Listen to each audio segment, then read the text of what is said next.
Well, in 1 Corinthians chapter 11, the first 16 verses, this section of Scripture has been greatly debated. There have been a lot of differing ideas that have been promoted and even held as doctrines among some Christians in regard to this concept of head coverings. But what I want us to understand as we begin this study this morning,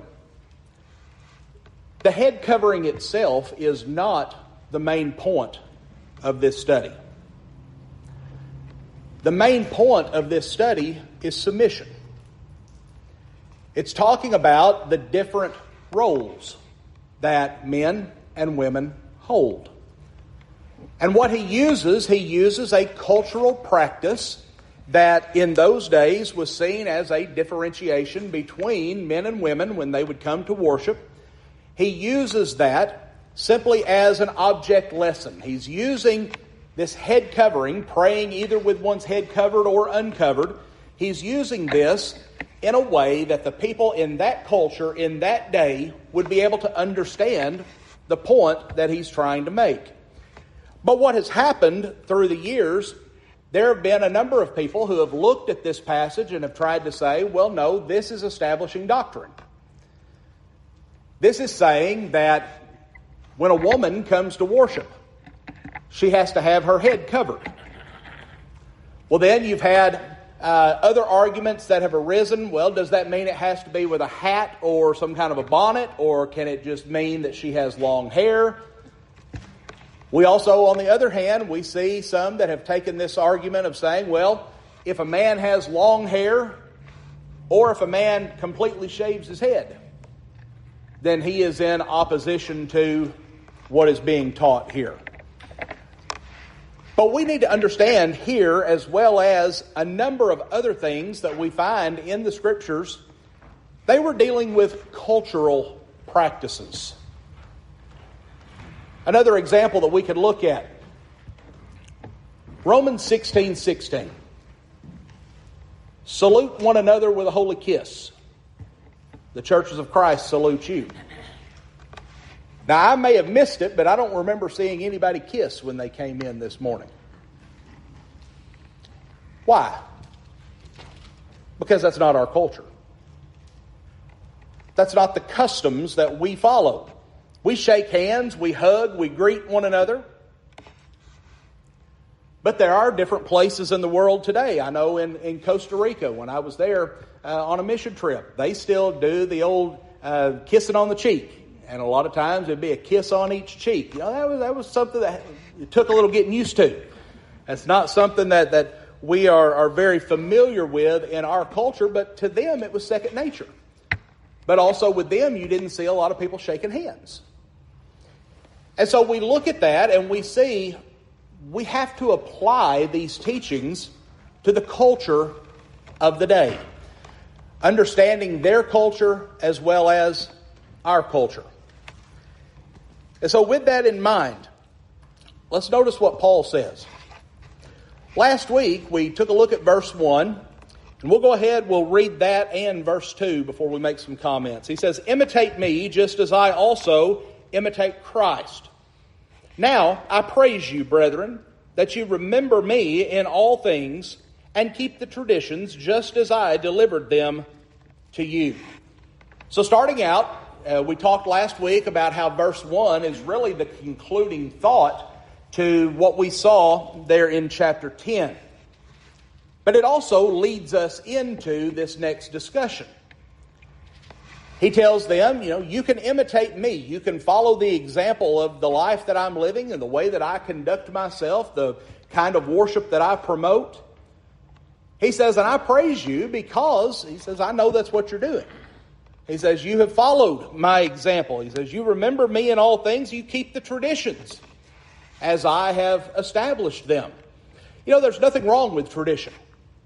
We all have different traditions that we follow. But where tradition becomes a problem is when we try to establish it as doctrine. When we try to say, well, this is how I've always done it, therefore this must be right, and this is the way that it has to be done. It kind of falls back on that concept of Christian liberty that we've talked about in several of our lessons here in 1 Corinthians. There are certain areas where we have the right to establish our own practices and our own traditions. I would dare say that every congregation of the Lord's church has certain traditions that they follow. But sadly, there are times where you see people, they follow these traditions so long that they begin to think that it's law. It's not just our preference or our practice. They say that this is now law. Well, I think it's important to keep that in mind as we go into this study. Because what we're going to see is the tradition of the day in the first century was that women, and it uses the term pray, but essentially what this is saying is when they are worshiping God, they are to have their head covered. And this was a sign of submission. Men were not to have their head covered because this was seen as a sign of authority. And it's talking about the fact, and we'll get into this as we get further into the lesson. We understand that the head of all of us is Christ. But we understand also that in the church, men have authority in certain areas over women. Now that does not mean that women do not have work to do, and I would dare say that many of the women in this congregation work harder than some of the men do. I would say, I know for a fact there are some that work harder than I do. You're down here all the time doing stuff and active in the community, and what a blessing you are. But when it comes to the concept of authority, who is the one that has authority? We find that this is referring to the men. Now, one of the things that we are seeing, and it's influenced very much so by our society, we are seeing a rapidly growing number of congregations of the Lord's church today that are looking at this passage saying, well, if the head covering was tradition, then man being the authority figure is also tradition. And so we are seeing more and more congregations today who are expanding the role of women, allowing them to have a leadership role in the worship assembly, allowing them to serve in different capacities. There are many congregations today that have female deacons. You have more and more that are starting to establish elderships where women are serving, which I've never understood how a woman can be the husband of one wife, but that's neither here nor there. We see more and more. We see more of our Christian colleges today that are allowing women to be Bible majors, training them to be preachers. And the reason for that is because there is a misunderstanding of what is tradition and what is doctrine. Whenever we look at this passage, Paul starts out by telling us that he is going to be addressing a traditional practice that was taking place in those days. So going on from there, verse 3, I want you to know that the head of every man is Christ. The head of woman is man, and the head of Christ is God. So he starts out telling us, this is the lesson that I'm trying to get across, but I'm going to give you an illustration, something that you can identify with to help you understand what it is that I'm teaching. So notice he starts out by saying, this is the way it is. He doesn't start out by saying, now the tradition that we follow. No, he says, I want you to know that the head of every man is Christ, that the head of woman is man, the head of Christ is God. That is the doctrinal statement, the doctrinal position that he is presenting. But then he is going to use something based upon their tradition to help them understand what it is that he's teaching. He says, every man praying or prophesying, having his head covered, dishonors his head.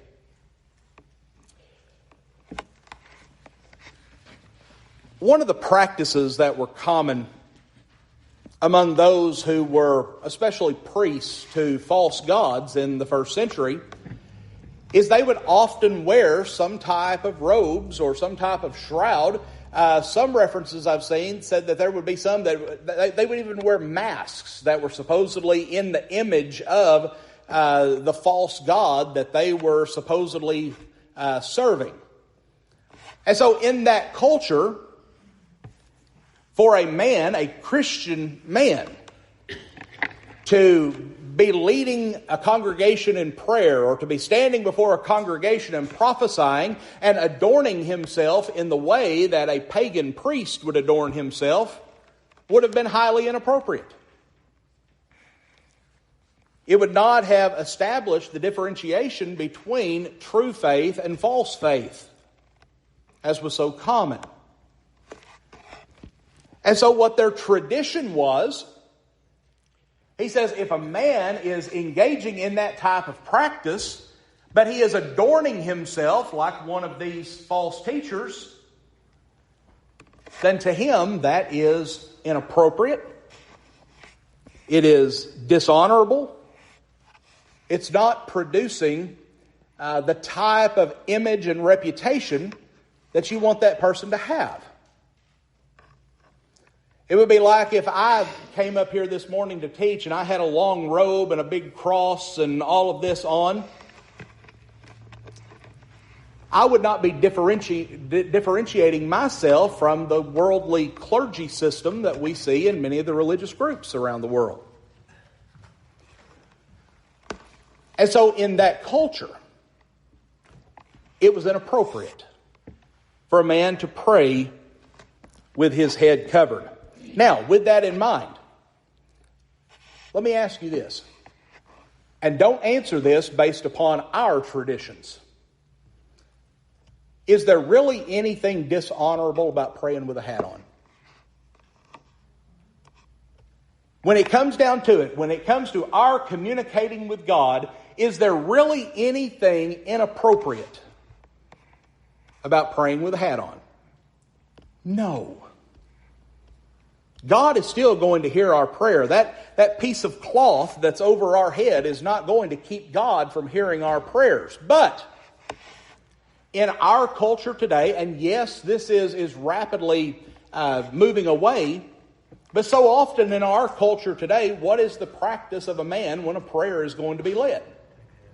We take our hat off. It's a sign of respect.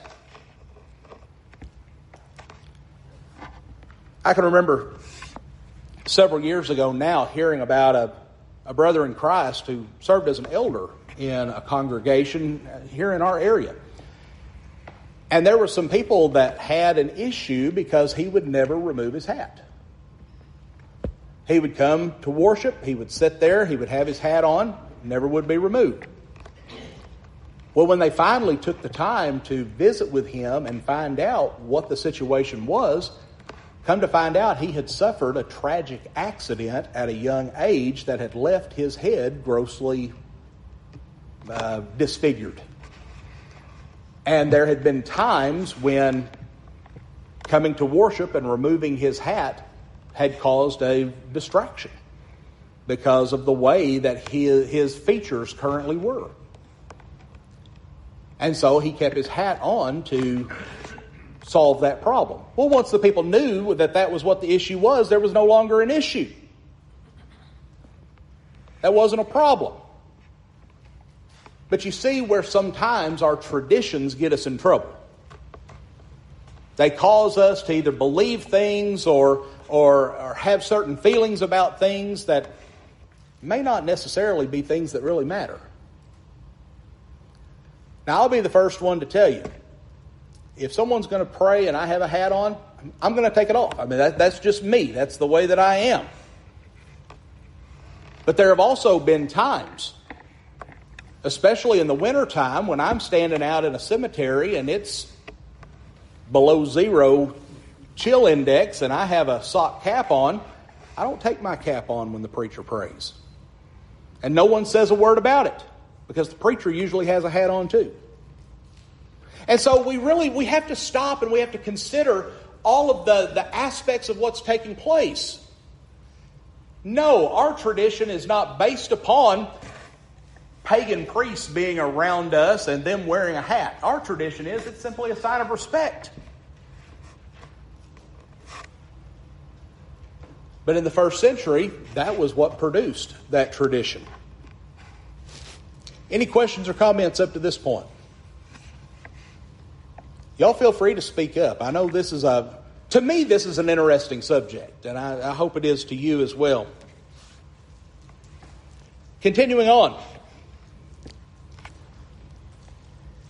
He then goes on to say there in verse 5, "But every woman who prays or prophesies with her head uncovered dishonors her head, for that is one and the same as if her head was shaved."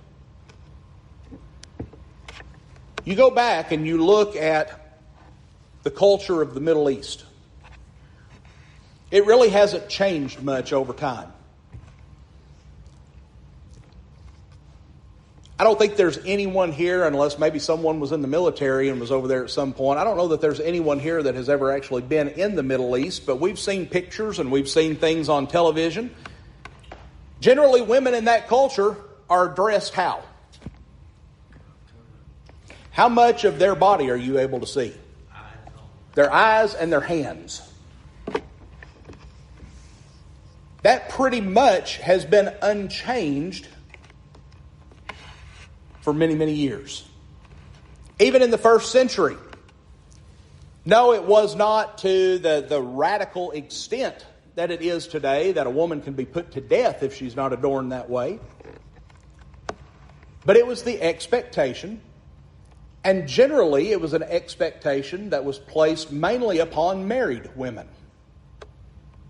We still see some cultures today where married women will dress differently than unmarried women. One example of that is our Mennonite community here in the county. If you see a woman that's wearing blue, she's unmarried. But as soon as she's married, she has to wear black, because that is seen as a sign of submission to her husband.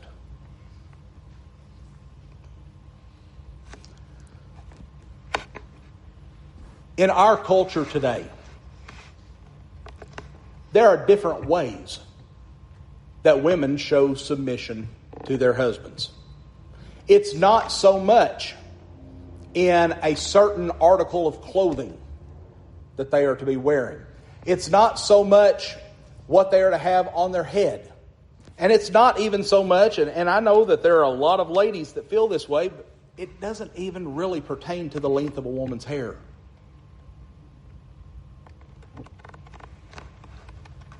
Ladies are able to have short hair and still look like a woman and still submit and still be submissive to their husband. What this is saying is whatever the cultural practices are, that is what is expected. Whatever the cultural practices are for a man, that is what he should do. Whatever the cultural practices for a woman are, that is what she should follow. And essentially what it's coming back to is we don't need to be adorning ourselves in such a way that we are drawing undue attention to ourselves, that we are trying to place ourselves in a position that is not ours to have.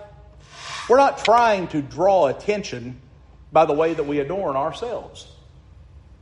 But for example, and this is something that I find quite interesting,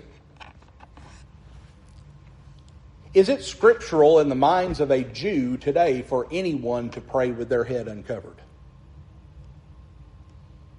I mean, you think about what you've seen and what you know.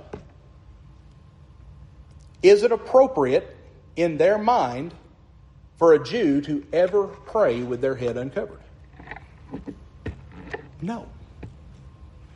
They always have at least the little yarmulke cap that they place on the top of their head. Whenever they are engaging in their worship services, whoever is, reading from their Torah at the time, or preaching or preaching a sermon at that time, they have a shroud that is over their head. What is interesting to me is how, over time, traditions change. Because Jewish women, it's dishonorable for them to have their head uncovered, or for them to have their head covered. If you've ever seen a picture of a Jewish assembly, all of the men will have their head covered, but the women do not. Well, that is what established as their tradition. But once again, the point that Paul is trying to help them to see with this is this concept of submission, and how this traditional practice was indicative of submission. In that society, the way that a man showed his submission to God was by keeping his head uncovered when he prayed or prophesied. But the way that a woman retained this concept of submission not only to man but also to God was that she was to keep her head covered when she prayed. And in those days, we know that there were some ladies that had received the gift of prophecy when they prophesied. And so what this is showing us is this idea of this, I hate to use the term hierarchy, but basically this system of submission. God is at the top, and then Christ, then man, then woman. And he's showing us this through this example. Any questions or comments? I know somebody's got to have something to say, some kind of comment to make. All right. I was just thinking there is kind of, in my mind, a little bit of a comparison there that it's got God and then Christ, but then we know that both God and Christ have stated that they are one, they are equal. And I kind of draw that parallel to man and woman, even though we are the head, like God is the head of Christ, and Christ the head of man. Man is the head of woman, but we are equal, man That's right. and woman. Because I've seen some people try to use that as to try to punish women or berate women or whatever, and that's not right. No, it's not. But we've got to understand that God, and the word is right, I know you hate to use that, but hierarchy, God has established a hierarchy, but yet he says Christ is equal with him. That's right. And even though man is an authority over woman in the church, we're still equal. That doesn't mean we serve the same roles, but we are equal. That's God right. and Christ serve different roles, but they were equal. That's right. And that's, I was about to use that term, role, because when we think about God and Christ, they served different roles. In the church, man and woman serves different roles. And just because man is the one who is given authority in the church, that does not mean that places him on a level over women or greater than women. It just means that he's serving a different role. He is to be the one that is to be the leader, the guide, and then women have their roles that they fulfill as well. And so we all work together, accomplishing the roles that have been entrusted to us. Okay, anything else? One other thing. We don't see this as much in our society today, or let me put it this way, we don't hear this as much. But I can remember when I was younger, when I was growing up, if a woman shaved her head, that was a major thing. If a woman shaved her head, now we're not talking about someone who's going through cancer treatments, things like that, someone who has a medical condition that causes them to lose their hair. We're not talking about that. We're talking about if someone willingly goes out here, a woman went out there and cut her hair off. Who knew about it? Everybody. Everybody knew about it. Why? Because it was so uncommon. It wasn't something that was a part of our tradition. But you know, you go over into Africa, and there are certain countries in Africa where a woman is not considered beautiful if her hair is not shaved. You see the different traditions. In our society today, it has become more common. Now, some of us, it may still kind of take us aback when we see it, but it has become more common for women to shave their heads or to have very, very short hair. But I think what we need to come back to, and this passage of Scripture really isn't addressing this concept, but I think it's one that we need to bring up with this. God has always intended for men to look like and act like men, and God has always expected women to look like and act like women. Now, I know what I just said is politically incorrect.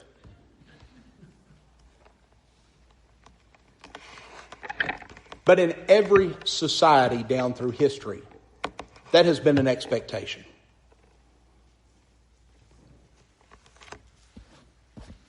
But sadly, we find that that is something that is rapidly going away in our society. We need to be very careful with this,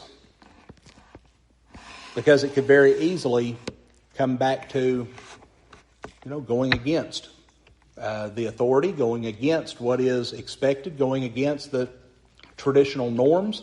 And notice what Paul says here. He says, follow the traditions. Follow the traditions so long as they're in keeping with God's will. He says, don't do things that's going to cause you to stand out and appear to be a radical.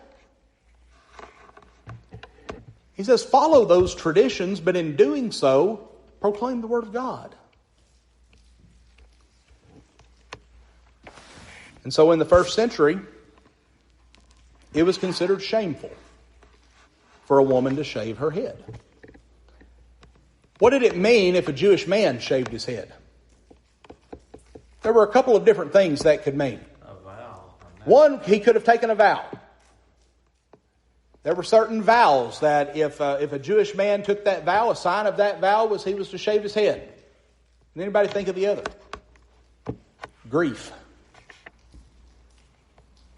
How many times, especially in the Old Testament, do we read about people, they shave their heads and they sit in sackcloth and ashes, and it's a sign of grief.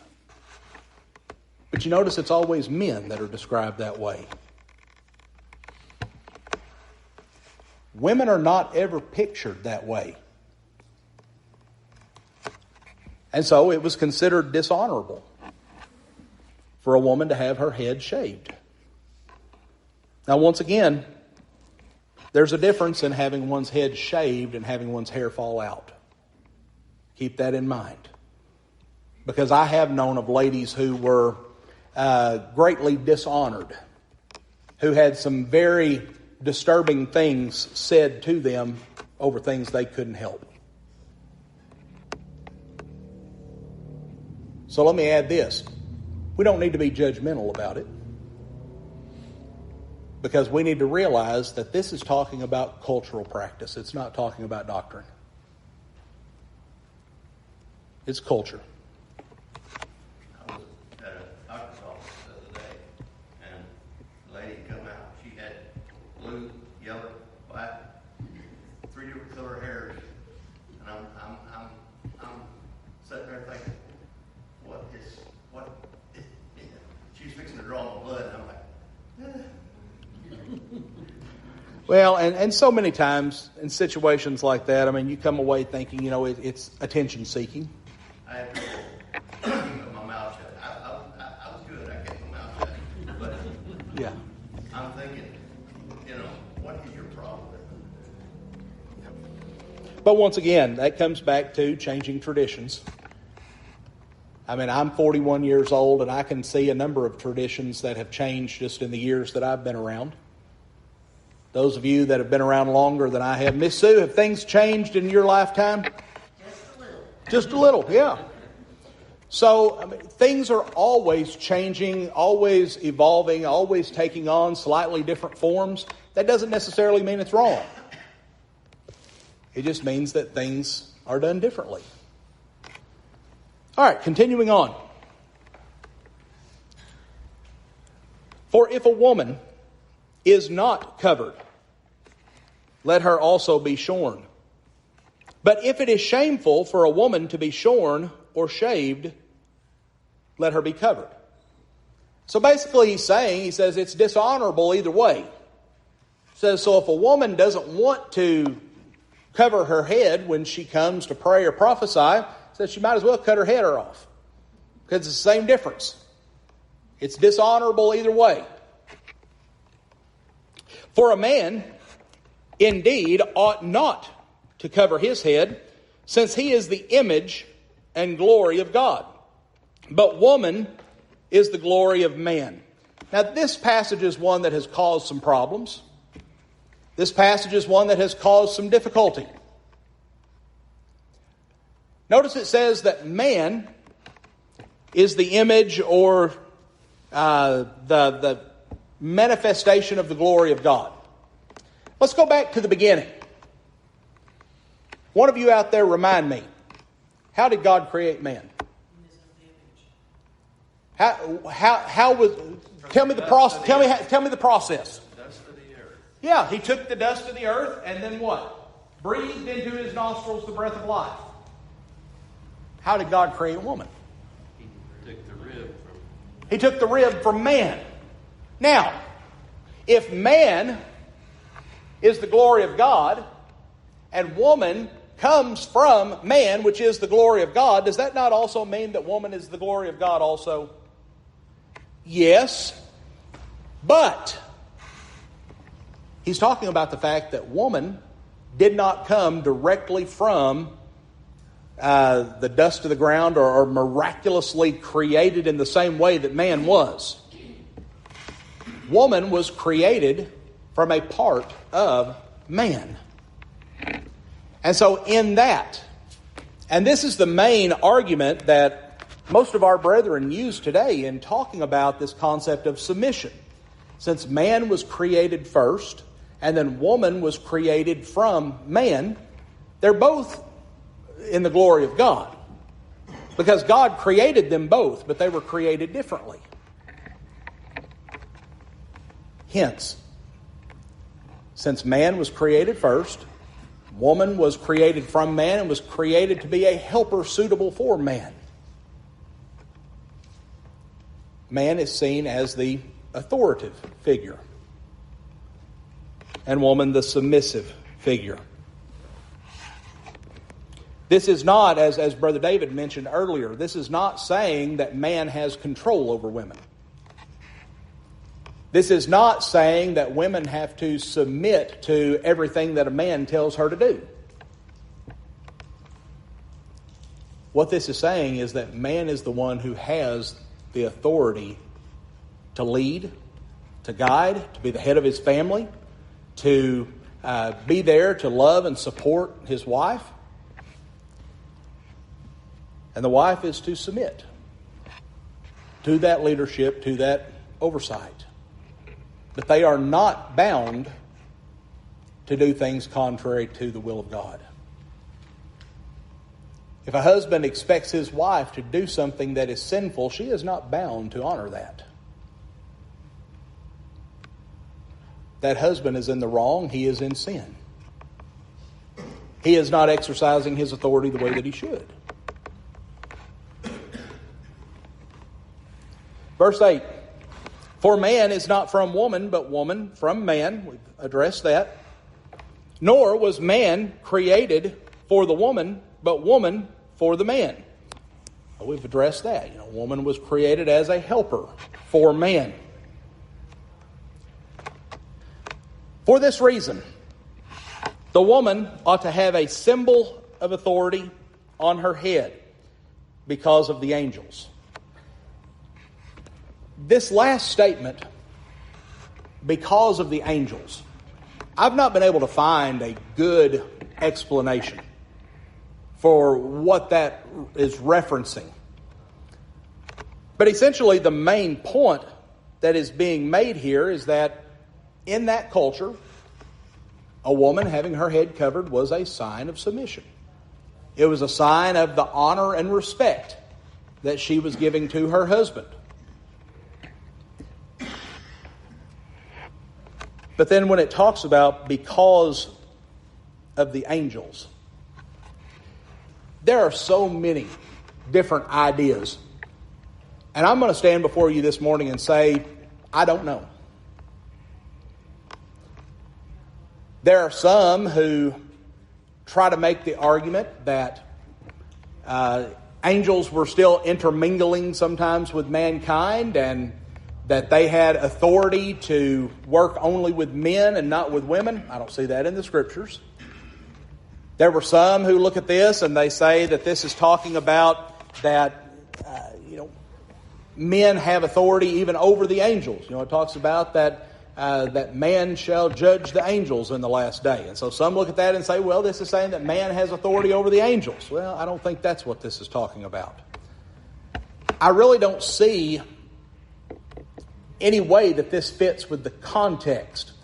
And so the most logical explanation that I saw was one that said more than likely that this is addressing another issue that was taking place at Corinth. Maybe some type of a misunderstanding in regard to the work of angels. Some have even argued that this is possibly talking about angels from a gender standpoint.